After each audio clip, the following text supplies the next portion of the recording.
ang ating mga dream or dream natin, no? Nasa top natin. What is your dream? What? Pangalawa, no? Pwede niyong sagutin yan maya-maya, mga kapatid. Why did you dream that dream? Why? Pangatlo, how would you think na mangyari yung dream na yan? Paano sa tingin mo mangyari ang dream na yan? First is, what is your dream? Why did you dream that dream? Pangatlo is, how? Paano siya mangyari yung dream na yan? Pangapat, last, when? Kailan yan gusto mo mangyari yung dream na yan? First, what? Pangalawa is, why? Bakit mo pinanaginip yan? Or ginugusto? Pangatlo, mga kapatid, is, paano mangyari yan? Pangapat is, kailan yan gusto mong mangyari? Okay. Sa inyo na lang, mga kapatid, yung sulat yan, but here's why. Bakit ko tinanong? What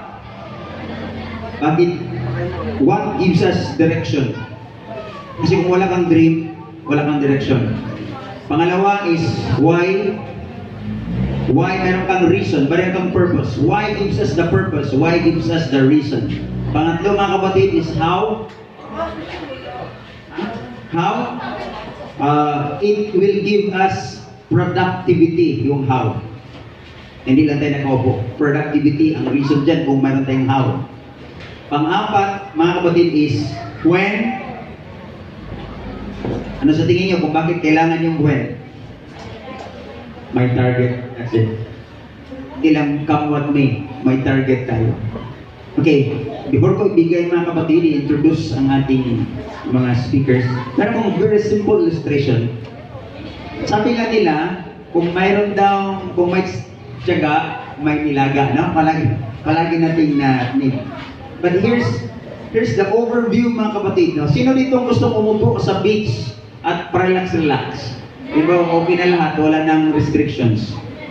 Uupo ka na hindi ka mag-isip na, yung budget ko bukas, kailangan ko magtrabaho. Gusto ba natin yan? Halimbawa, mag-stay kayo ng 2 araw, 3 araw na hindi mo isipin yung budget sa sunod na linggo? Okay ba yun? Dahil merong, okay. Imagine mga kapatid, ito yung upuan. Meron siyang 4 na paa, meron siyang nakakonect sa mga paa. Ang first daw dyan na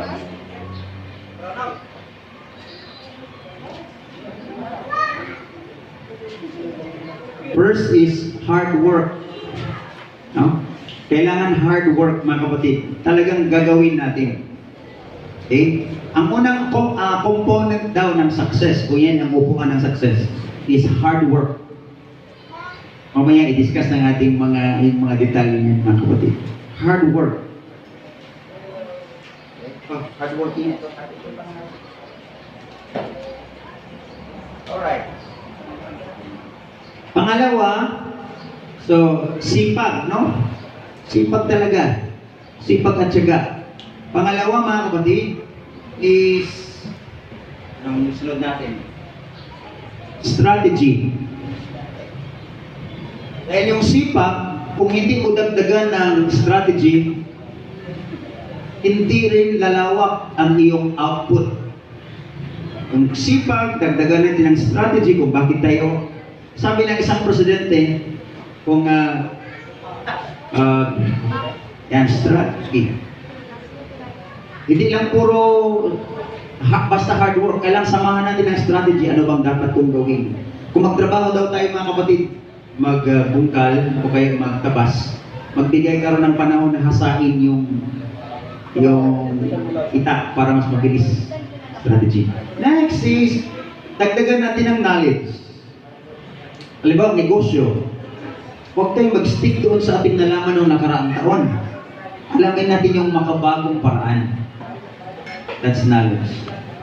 So, hard work, strategy, Knowledge.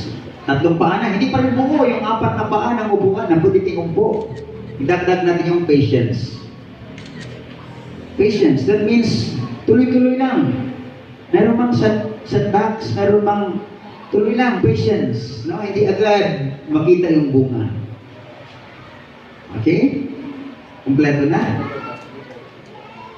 So, tayong hard work, meron tayong strategy, meron na tayong knowledge, meron na tayong patience. Sa ibabaw niyan, ang nag-connect ng lahat na yan, kasi kung walang mag-connect, hindi siya pwedeng upuan kung hiwa-hiwalay yan. Yan papasok ang faith. Faith connects everything na doon ay pwede mong upuan. That's the complete chair, upuan ng tagumpay. Okay? So, yan ang whole overview sa ating direction mga kapatid. Yan.